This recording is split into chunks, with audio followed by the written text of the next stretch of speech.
ಹಾಕಿದ್ದೀನಿ. ಸಾಸಿವೆ ಹಾಕ್ತಾಯಿದ್ದೀನಿ. ಸಾಸಿವೆ, ಕರಿಬೇವು ಎಲೆ,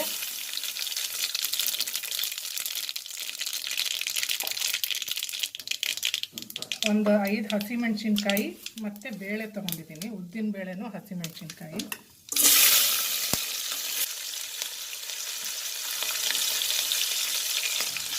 ಆನಿಯನ್ನು 2 ಆನಿಯನ್ ತೊಗೊಂಡಿದ್ದೀನಿ. ತುಂಬ ಈಸಿ ಮತ್ತು ಕ್ವಿಕ್ ರೆಸಿಪಿ. ರೊಟ್ಟಿ, ಪಲ್ಯಕ್ಕೆಲ್ಲ, ಚಪಾತಿಗೆ ಎಲ್ಲ ತುಂಬಾ ಚೆನ್ನಾಗಿರುತ್ತೆ. ಅದು ನಿಮಗೂ ಕೂಡ ಗೊತ್ತು, ನಿಮ್ಮ ಮನೆಯಲ್ಲೂ ಕೂಡ ಮಾಡ್ತಿರ್ತೀರ.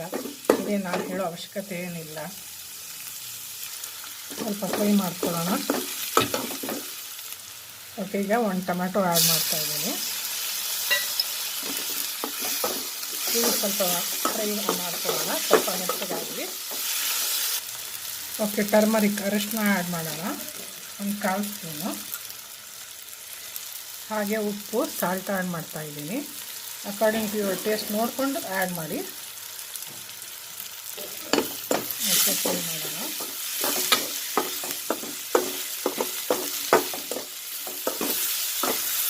ಸ್ವಲ್ಪ ಫ್ರೈ ಆಗಲಿ.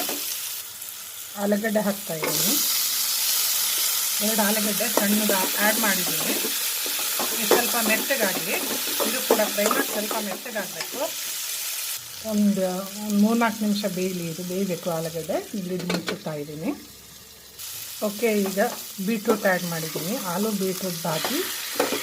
ಓಕೆ, ಸ್ವಲ್ಪ ಫ್ರೈ ಮಾಡ್ಕೊಳ್ಳೋಣ, ಬೇಯಿಸ್ಕೊಳ್ಳೋಣ.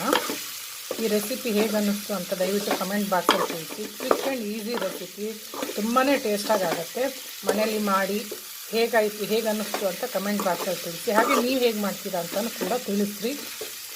ಇಷ್ಟ ಆದರೆ ರೆಸಿಪಿ ಲೈಕ್ ಕೊಡಿ, ಇಷ್ಟ ಆಗಿಲ್ಲ ಅಂದರೆ ಡಿಸ್ಲೈಕ್ ಕೊಡಿ. ನಿಮ್ಗೆ ಇಷ್ಟ ಆದರೆ ಸಬ್ಸ್ಕ್ರೈಬ್ ಮಾಡಿ, ನಿಮಗೆ ಬಿಟ್ಟಿದ್ದು. ಬಟ್ ದಯವಿಟ್ಟು ನಾನು ಮಾಡಿದ ಮೆಥಡಲ್ಲಿ ಒಮ್ಮೆ ಮಾಡಿ, ತುಂಬಾ ಚೆನ್ನಾಗಾಗತ್ತೆ ರೆಸಿಪಿ. ಓಕೆ, ಈಗ ಬೇಯಕ್ಕೆ ಬಿಡ್ತೀನಿ.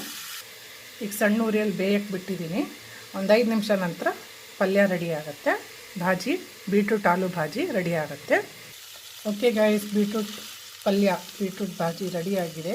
ಹೇಗೆ ಅನ್ನಿಸ್ತು ಅಂತ ದಯವಿಟ್ಟು ಕಮೆಂಟ್ ಬಾಕ್ಸಲ್ಲಿ ತಿಳಿಸಿ. ಇಷ್ಟ ಆದರೆ ಶೇರ್ ಮಾಡಿ, ಲೈಕ್ ಮಾಡಿ. ಇಷ್ಟ ಆಗಿಲ್ಲ ಅಂದರೆ ಡಿಸ್ಲೈಕ್ ಮಾಡಿ. Okay, take care. Bye bye guys.